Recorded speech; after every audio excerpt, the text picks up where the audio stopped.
9h44. A saúde é um dos temas que mais preocupa o eleitor. Uma pesquisa feita pelo Instituto Ipsos em abril e um levantamento recente também da Quest confirmaram isso. Na possibilidade de escolher por vários temas, a saúde é a mais citada, com 15% das menções.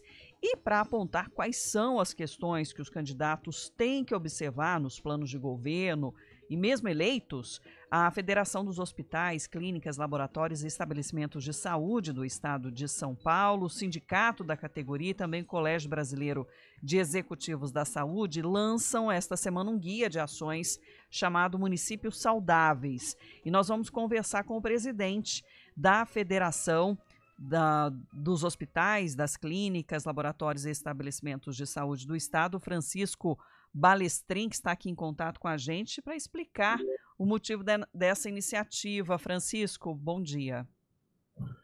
Bom dia, Sandra. Bom dia, Felipe. Prazer poder estar conversando com vocês agora. Bom dia.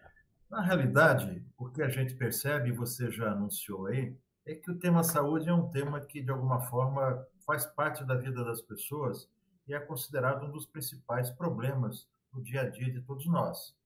Então, o que a gente percebe é que, normalmente, em períodos pré-eleitorais como esse, ou eleitorais, como nós já estamos vivendo, as pessoas, embora tenham essa perspectiva, elas não sabem o que fazer para entender quais são realmente os pleitos importantes para o setor de saúde.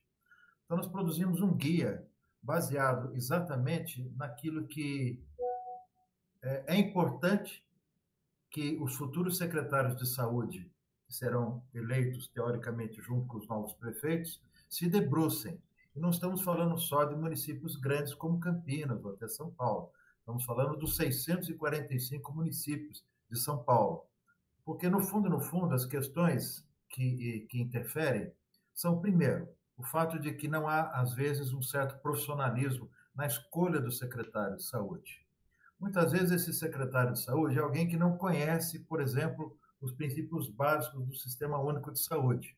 Às vezes ele é o médico particular do prefeito, ou é o ginecologista da esposa, ou é alguém da sua preferência política, que faz parte do seu grupo político, que muitas vezes não significa que ele tenha competência para ser o secretário de saúde, falando bem objetivamente. Então, nós resolvemos criar um guia onde, primeira coisa, você ensina o que é o SUS, porque o SUS, embora seja esse nosso sistema do qual todos nós brasileiros devemos nos orgulhar, ele é um sistema complexo.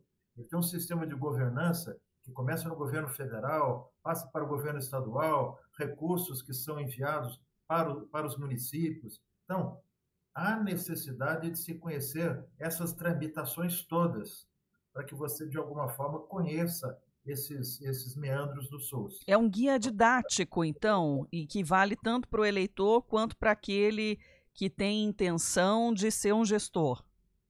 Eu não diria para você que ele é um trabalho que possa ser utilizado pelo eleitor.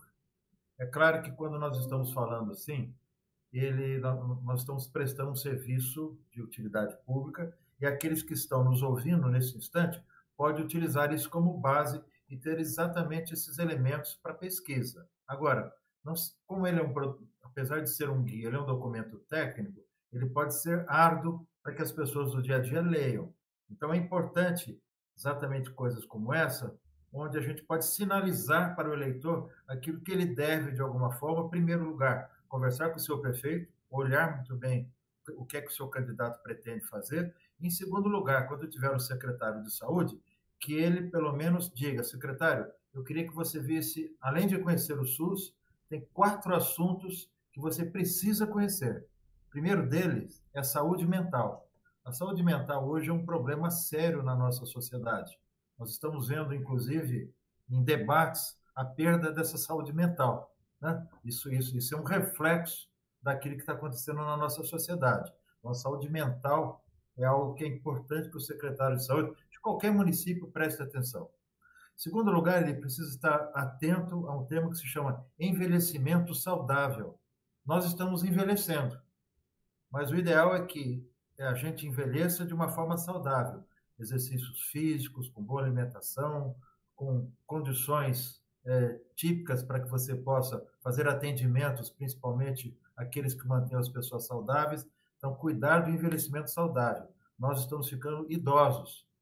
É positivo, mas se nós não cuidarmos disso, nós podemos ter muitos problemas, que é o aumento, que é o terceiro item, que é o aumento das doenças crônicas. Cada vez mais o envelhecimento traz também essas questões que têm a ver principalmente com diabetes, acidentes vasculares cerebrais, doenças neurológicas, doenças circulatórias, doenças cardiológicas, e acabam acometendo as pessoas conforme elas vão envelhecendo e, consequentemente, viram doenças crônicas. Elas não têm cura, elas podem ser controladas. Então, por isso que é importante a ação da autoridade sanitária de todos os municípios em cima desses temas. E outro tema, é um tema que é bem fácil de entender, que é o cuidado das epidemias. Depois da Covid-19, nenhum de nós tem autorização de achar que nós estamos imunes a esses problemas. Então, hoje mesmo a gente continua falando de dengue, de chikungunya, de doenças respiratórias. A própria Covid, né? Claro, a Covid que continua ainda, embora não seja mais uma epidemia, hoje ela se transformou em algo endêmico dentro do nosso dia a dia. É isso aí. Então, esses são os 4 itens mais o conhecimento do SUS. São 4 itens que vocês veem como emergenciais para esse entendimento, então, da gestão da saúde. O que a gente percebe, até acompanhando os planos de governo, é muitas vezes elencar superficialmente, né, o atendimento, mas sem esse detalhamento. Então, talvez aí absorvendo, né, porque é só uma diretriz também, né, o plano de governo dos candidatos, mas focar mais nessas necessidades. Exatamente isso, porque na realidade, o que a gente percebe hoje, eu acho que você está se referindo aos programas que, infelizmente, os nossos candidatos a prefeito têm apresentado, eles sempre são assim muito genéricos. Aumentar o número de UBS, aumentar o número de consultas, acabar com as filas de cirurgia, com as filas de exame. Isso, no fundo, é produto do descuidado que se teve antes. Porque se essas filas aconteceram, é porque houve, de alguma forma, uma certa desídia em relação a esse tipo de situação. Se esse número de situações que agora precisam ser feitas, significa que a população está ficando doente. E você viu o que eu falei antes, da chamada envelhecimento saudável. Né? Nós temos que cuidar da saúde antes de fazer com que nós sejamos um país de doentes.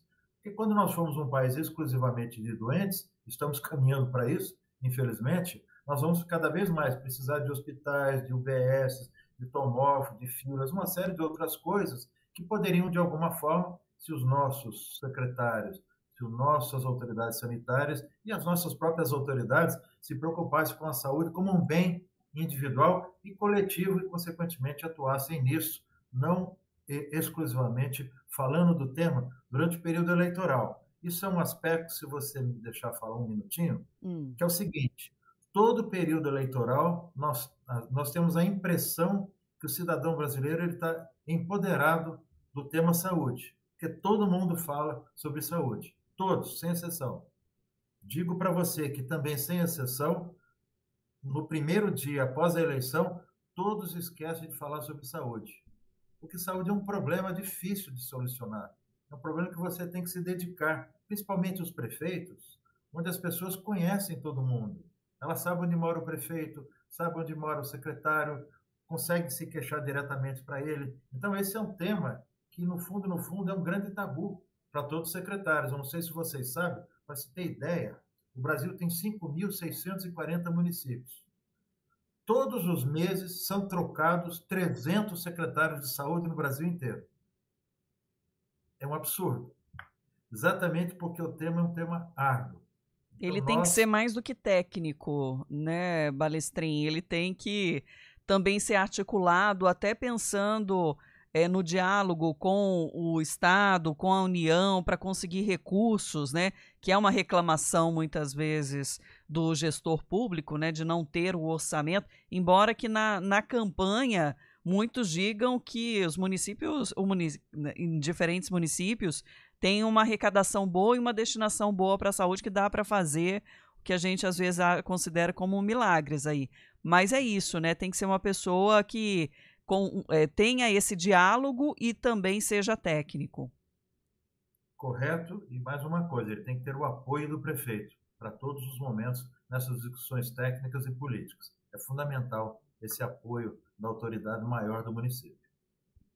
E como faz, né, para aqueles que têm esse interesse em conhecer esse trabalho de vocês? Vai ser lançado amanhã, é isso, né, o guia?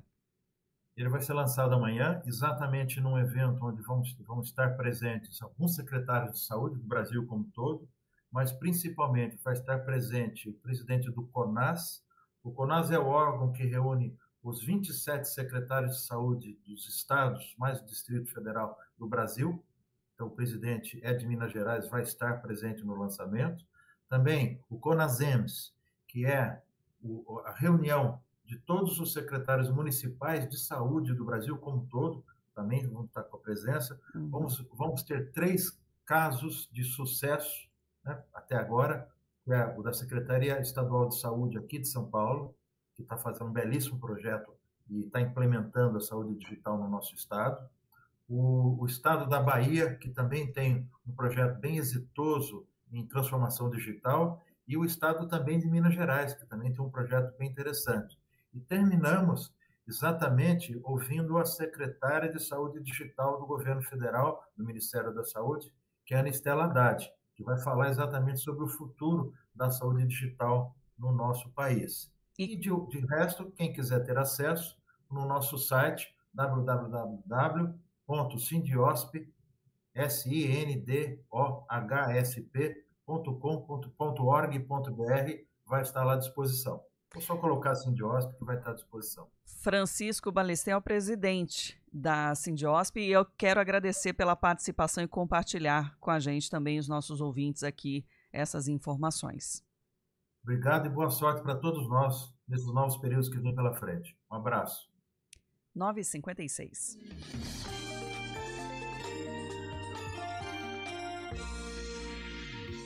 CBN Campinas, 99,1.